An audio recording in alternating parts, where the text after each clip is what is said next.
Tens of thousands were in attendance in St. Peter's Square, including Vice President J.D. Vance and Secretary of State Marco Rubio. Let's talk more about this inaugural Mass. Let's bring in John Yep. He's the CEO and president of Catholics for Catholics. Also with us is Professor of Theology at St. John's University in Rome, Tom Williams. Two friends we made while we were in Rome together, guys, so it's nice to see you. We were there for this historic event when we saw the white smoke and the bells toll, and he came out.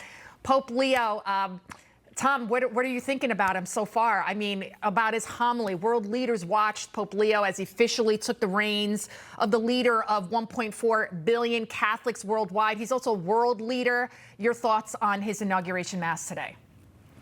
Well, people are pretty hyped, Lydia, honestly, and it's broad ranged. He spoke a lot about unity today, and I think that already we're seeing a sort of unity brought about by this Pope that is kind of people on the right, people on the left. Everybody seems to think he's a really good guy and someone who is clear on doctrine, yet with a very nice pastoral outreach. And he's very low key. The Mass today was very solemn, but very beautiful. It was very prayerful. It was something, he's not trying to be eccentric or different or novel. He's just being a leader of the Catholic faithful and trying to bring people together. And I think so far he's doing a really great job. He really is. And, John, having a child, anyone who's a parent knows it's the ultimate gift from God.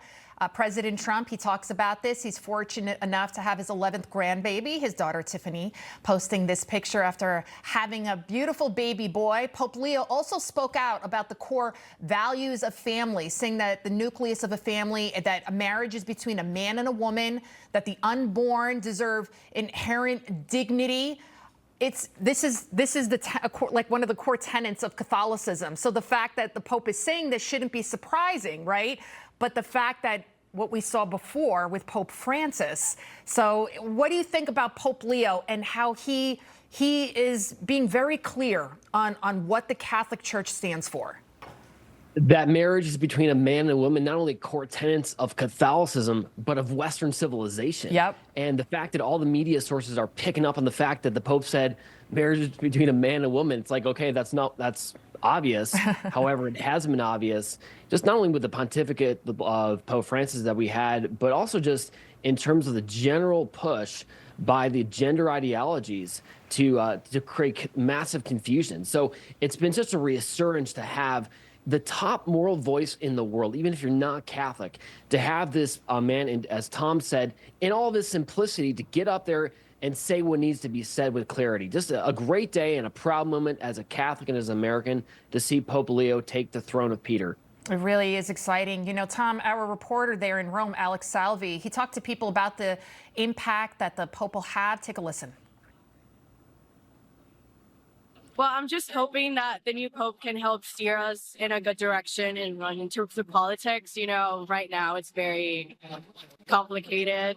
So I'm just hoping that he's able to rekindle a good relationship with our president and all the government officials. I'm just excited to be part of history and have the first American Pope that's also part of history. Is just very exciting, and we're hopeful for what's to come. The Christian population in the United States, Trump kind of used that those values as he stood on those values for his election. So it's kind of interesting to see. I'm curious to see how it goes. I think it's a win for America overall. Win for America overall, Tom. What do you think about how hopeful so many Americans are feeling right now? Well, it's really kind of cool. I mean, for a lot of Americans in the past, I mean, the popes have generally been over the centuries Italians until recently, but people from faraway places. It's a little kind of a distant reality. But all of a sudden we have a pope now who grew up watching Gilligan's Island like I did. I mean, somebody who ate hot dogs on the street, who understands the school system, understands our way of thinking. And I think it's a great opportunity for American Catholics to get closer to the church, but also for others who've been looking at it and just wondering what's this weird thing based in Rome, Italy, will get a sense that an American can bring the world together in this way as Pope. I think it's just a really fun and amazing and inspiring moment.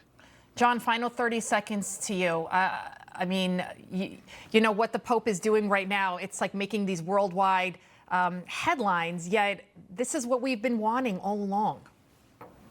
It's a beautiful moment right now, even as an American, just the fact that, 250 years into our founding, that for the first time we had the leader of the largest religious denomination there in Rome. And I thought the interaction between Vice President J.D. Vance and Pope Leo was very good. It was professional. It wasn't over the top. It was very respectful that, you have the world's superpower being there present with a firm desire like Pope Leo to bring true peace in the world. And that's going to happen. I really believe that through President Trump, what he's doing, and Pope Leo through his efforts with Ukraine and Gaza. Gentlemen, we have to leave it right there. Thank you so much for joining us.